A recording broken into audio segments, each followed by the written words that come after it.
Nous allons maintenant déterminer les coordonnées du projeté orthogonal d'un point grand A sur une droite D dans l'espace avec une deuxième méthode.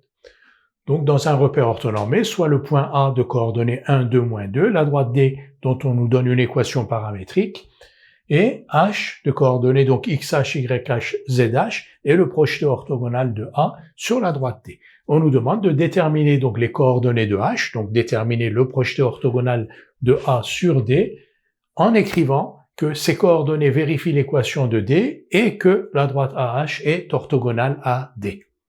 H est le projeté orthogonal de A sur D, si et seulement si, bien sûr, H appartient à D et si la droite AH est orthogonale à D.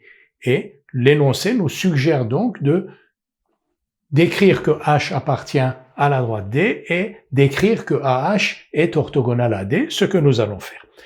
H appartient à D si et seulement si il existe un réel T tel que XH égale 1 moins T, YH égale 2 plus 3T, ZH égale 5 moins 2T.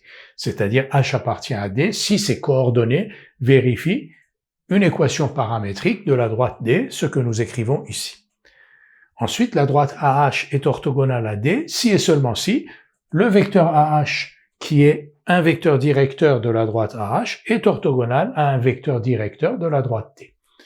Un vecteur directeur de la droite D, on peut l'obtenir à partir de l'équation paramétrique de D qui nous est proposée ici. Donc, un vecteur directeur de D, moins 1, 3, moins 2.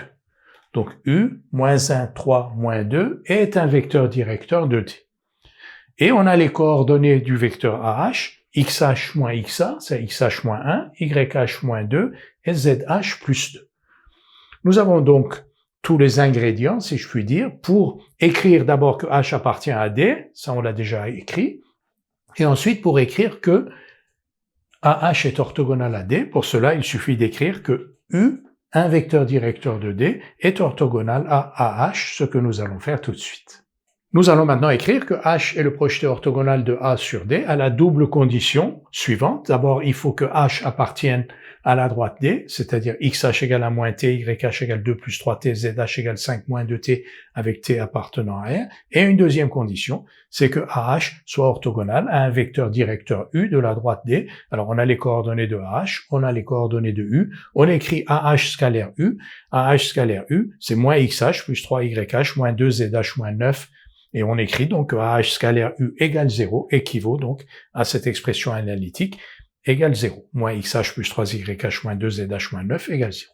Donc H est le projeté orthogonal de A sur D, si et seulement si ces coordonnées vérifient l'équation de la droite D et que AH est orthogonal à un vecteur directeur U de D. C'est cette condition-là que l'on vient de déterminer, avec T appartenant à R.